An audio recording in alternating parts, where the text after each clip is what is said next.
In this episode of Between the Lines, we're going to show you how to find bulls, how we find bulls, but instead of doing it in the studio, we're going to do it out in the field. Dad. Yeah. With a kid With a toddler. and dogs. You ready to go? Finding giant rubs.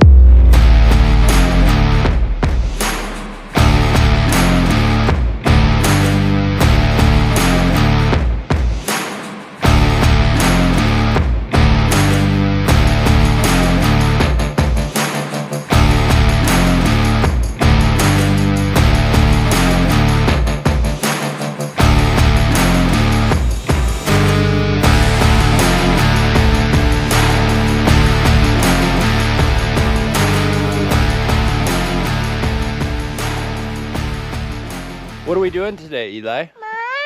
Wow. That's what we're gonna do, huh? That's what it is. That's what we're gonna do. Do you see the elk? Look at the elk. Use the binoculars.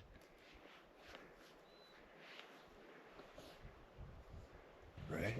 I see it.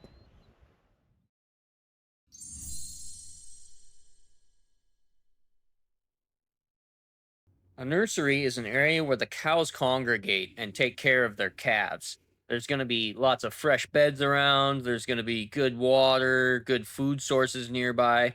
And the reason this is important is because the bulls are off by themselves right now.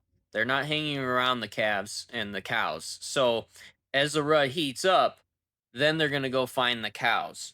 So just because you have bulls on camera somewhere doesn't mean that that's where they're going to be later. They're going to go find the cows. So just take note of where your nursery areas always are when you're scouting for these bulls, because that's where they'll be later. Another quick tip.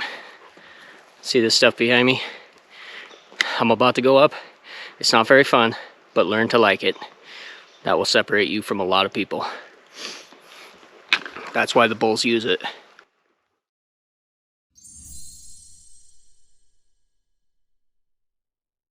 I think a lot of people just see rubs and go, cool, an animal was here, or hey, that's good sign. But there are many different kinds of rubs or reasons for them. So being able to identify which ones are which is going to help you understand your prey drastically. So we're going to go over them. The first kind of rubs we're going to talk about are staging area rubs. Now, the way you can identify this is if you're standing in one spot and you can see multiple rubs around you or just multiple rubs close by in one area. That means a bull is staging in this area. He's working up his neck, training to go down and establish dominance. This is just where he's hiding out. So this spot might not be good, or probably won't be as good later in the season, because that bull has already left that area. That's just where he staged. Now he's chasing cows. So that's a staging area type of rub setup. Big rub. Another type of rub is a travel route rub. Now these are rubs that are going to run up ridge lines in a row, or run down pathways, run down roads, might go over saddles. But the point is, a bull is traveling through that area, in and out, typically to his feeding, to his bedding. So these travel route rubs are good areas to hunt throughout the season. Those are some of the areas that you definitely want to target. So it's just like I thought, and I was kind of hoping to. I think that bull that kept sneaking past us, it would bugle. We'd try and bugle, and he'd just shut up, and then he'd be past us, and he'd bugle. I think he's still alive. Oh, yeah. It'd be fun to try and get that bull. Oh, it'd be a blast. It's gotta be him. Yeah. And these are his old ones from last year. Yeah. Yeah, there's another old freshie down there, tiny one. Yeah, I think that bull's still alive. Right. Another type of rub that you might find is just from a bull trying to get the velvet off of his antlers. Now, they get it off because it agitates them, but also because they eat it. Animals eat their own antler velvet because it actually contains IGF in it, and IGF acts as if the same as an anabolic steroid. So they're actually eating their own antler velvet. Another type of rub are what we call battle zone rubs. This is a perfect example. We're in this group of aspens. There's a meadow off to the side of us. This is where all the cows are going to go and feed in the evening. And then all along the side of these aspens, they are just beat to death. All these trees are rubbed up. That is a bull that is with that herd, and he's just rubbing every tree he goes by and hanging out with them while they feed, and he's just establishing dominance, saying, hey, you want to come take my cows, you got to come through me. And he's just marking his territory. These are areas that you want to target, definitely during the rut. I didn't know Tim was recording for this, and I was just talking, but this is one of the biggest pieces of advice I could give anyone trying to find good elk hunting spots. This is an absolute gem. Yeah, and They can even be quiet, and you're gonna. and it's tucked back, and it doesn't look super hot. It just looks like it has kind of everything that they would want. It looks like a little something that everybody would look over, but Right. it still has what they need. Something everyone would look over, but still has everything that they need. Ow. They've been fighting this nap for a while.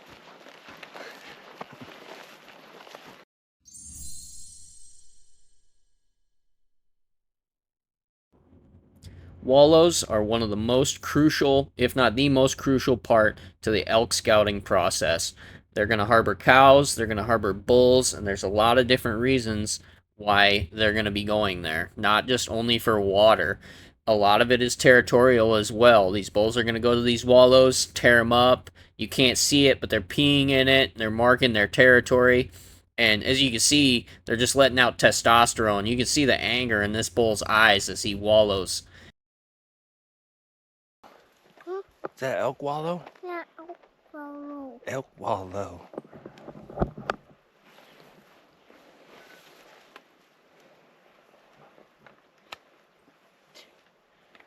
This spot's gonna be good.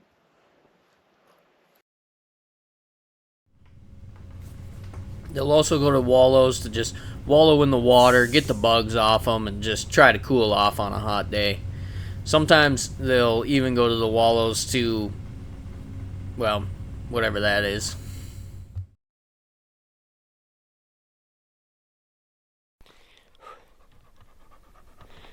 We're sweating to get to some wallows right now, but I'm crossing through a burn, and sometimes if you can find these patches of all this green timber inside these burns, on the edges of these burns, rub,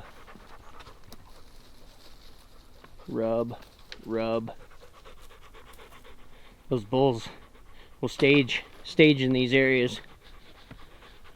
All they have to do is walk 10 feet and feed on the burn whenever they want.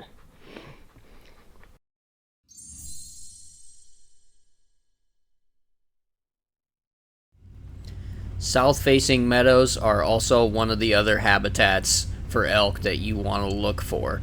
If you can find some south-facing slopes with nice bluegrass on them, and then good dark timber on the backside or somewhere close by that they can sneak off to, then that is great elk habitat. And especially if you can find some water sources along the way, so those elk can water as they come up to feed, and then they can water as they come back to their bedding area too. So south-facing meadows with good bedding area and possible water source in their route is something that we also look for. Public land, stud. General tag, stud. Thanks for watching, and we'll see you out in the field, killers.